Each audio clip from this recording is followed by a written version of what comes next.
Yung mga ka-YOLO, tayo po ay nagbabalik sa YOLO. Ang You Only Listen online version po ng Tropang Radio.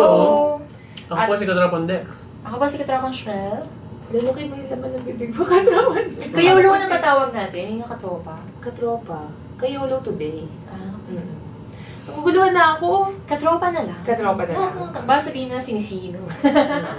Oo nga naman, lahat naman tayo magkakatropa. Whether YOLO po ang panoorin ninyo or Tropang Radio po ang inyong pinapakinggan. Yeah. Napapakinggan po 7 to 8 p.m. Araw-araw, Monday to Friday po sa DZUP 1602 AM. Yes. 7 Kasali ka. p.m. Kasali ka. Dyan po.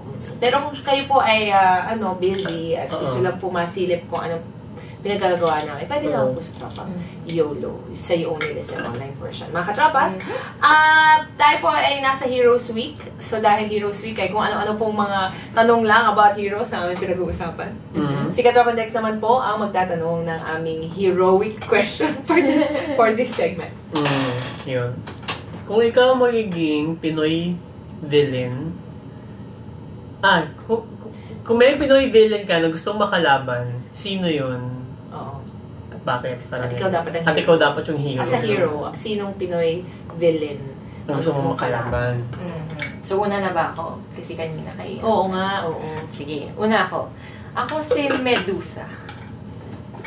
Kasi, ewan ko, kasi Kasi kapag... yan nga sasabihin ko, Medusa, sorry, Valentina. Valentina Oo, kasi local version. Oo, yun. Baka dahil siya lang ang naaalala mong Hindi, kasi iniisip ko, saan ba ako takot? Kasi dapat medyo may ganun akong sense na medyo may takot ka din sa kalaban mo, pero feeling mo kaya mong i-overcome yung takot na yun. Kasi medyo takot ako sa ahas. Sino bang hindi? Tapos, maraming ahas, na maitim na ahas. Di ba yung buhok niya? Akala ko takot ka sa mga hindi maayos na hairdo. Mga bad hair day people. Hindi, iniisip ko yung ahas na yun. Kasi di ba, pagka nakatakip naman yun, feeling ko si Medusa meron siyang, alam mo yun, meron siyang moda na. Valentina ba? O talaga Medusa sa Valentina, ano ba? Kasi si Medusa hindi yata siya cover ng head. Oh, yan.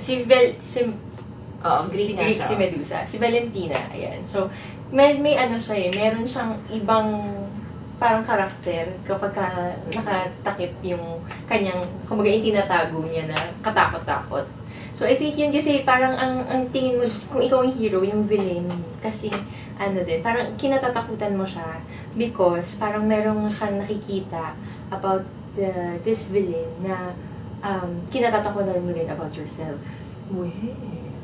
So, I think, Kung meron daw aling version ni Valentina yung okay, may Medusa, nagtatanong sexy po. panahon ni Vilma Santos. ni Angel Lux. Oo, dahil medyo ako daw, dapat medyo pa sexy.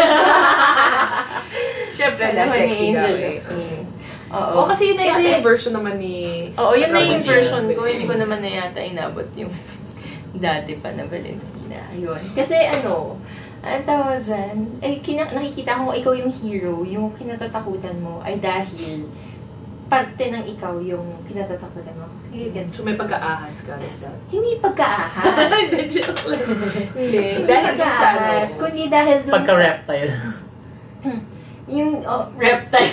Pagka-reptile. Hindi, kundi dahil dun sa posibilidad na yon na may lumabas na venomous something. Oo. Diba? Na pwedeng, siya. Kasi tinitingnan ko yung si Valentina as someone na, na parang the worst version of me. Pwedeng ganyan. Kasi kung ikaw yung hero, the best version of you. Tapos yung villain, the worst version of you. So, yun, tinitingnan ko siya that way. So, kung if ever, Valentina, ay worst version dahil nga, yun, may siya may kamandag siya na, na itinatago. Diba? Kahit gano'n niya kahit pilit itago, lalabas. Yung may ganyan, yun yung natatakot ako sa sarili ko, na baka may ganun akong version, na pag lumabas siya, hindi ko makontrol. Yun. So, I think yun siya. Tropang Dex, gusto mo na or ako? Ako? Villain? Hulaan ko kung sino. Sabihin mo muna ba ako sabihin tama ako? Si Marcos. Si Ferdinand Marcos. At sino ang hero? Ikaw si... Hindi ko sinasabi ako dapat si Ninay kasi ayoko maging Ay, ano related naman? kay Chris Aquino. Ewan ko kasi, ano kasi yun eh. I guess for someone, if I had lived in that time, siguro ano din ako eh. Isa din ako dun sa mga nangungunang babangga doon sa superstructure na yun. Kasi,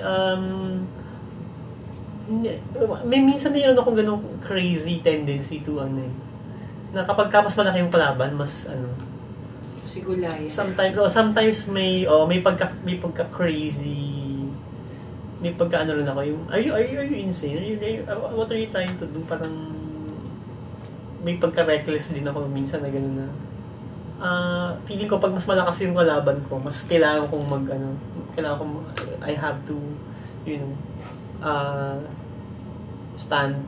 make a stand mas lalo.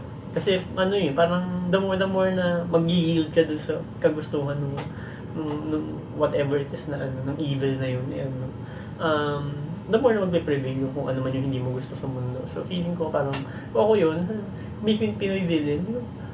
Si Ferdinand Marcos yung feeling ko kasi ultimate form yun eh. Ang talino, ang husay, tapos may kakayanan na kumontrol ng isang massive na puwersa. Tapos dinala niya somewhere na ginamit niya para manikil ng kalayaan ng mga tao. For evil, di ba? Diba? Yun eh. Parang, he may have his reasons. Hindi ko naman dinidiscount yung na baka mamaya sa punto de vista niya, tama yung ginagawa niya. Pero it produced tawag dito, it caused more damage than benefit, lalo na sa lipunan. Kaya nga feeling ko hanggang ngayon sinisisi ko pa rin doon sa period na yun kung ano tayo ngayon bilang isang bansa eh. So I would have loved I would have stood my I would have made a stand nung time na nandiyan pa siya. At yung pressing evil na kinokos niya sa bansa nandiyan. Ang lakas ng power niya eh. Like, more than any fictional power. Yung talaga, totoo yun. Di ba? Yung threat na kaya kanyang ipapatay anytime.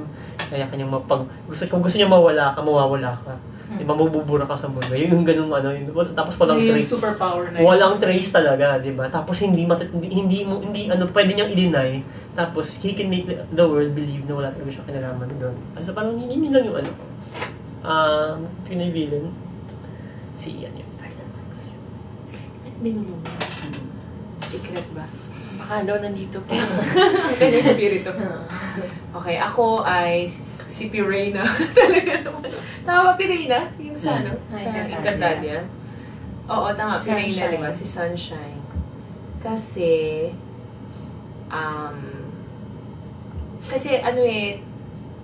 doon sa mga villains, dahil mas makabagong villain siya, mas meron na siyang reason for being a villain. Tapos alam mo yung pwede ka naman maging hero. So, di ba, yung I think, ang ko doon is yung anti-hero, yeah. Yung meron akong side ko din, na pag, di ba, si Pirena naman nasaktan siya. So, may side din ako na lumalabas kapag ka din nasaktan ako, o kaya nainggit ako, gano'n. So, I think yun eh. Pero parang hindi naman siya pinanganak sa villain. Diba? Wala naman siyang gano'n. Kasama pa rin, pa rin siya, parang hero na naging anti-hero. Pero kahit paano pa rin, during that period, meron pa rin siyang manifestation of love for people. Kung hindi man sa mga kakampi niya, doon sa mga, hindi man doon sa mga kaaway niya, definitely. Pero at least doon sa mga, sa anak niya. So I think yun, mas gusto ko yung ganong klaseng. Yun ang gusto kong villain. Kasi, kapag siya ang kalaban ko, at ako yung ako si kung ganun yung kalaban ko, parang mas ang ko is ma-turn siya back doon sa tama na mayroon pa rin siyang redeeming quality about that person. Ako kasi naniniwala ko na lahat ng kaaway natin ay maaari silang ma-turn to the hero side. Ganun ko siya naisip. Kaya, yun ang gusto ko siya. At lawas tayo po ay pupunta sa ating pong last segment sa ating pagbubalik. Wag po kayo nga alis, babalik po ang YOLO.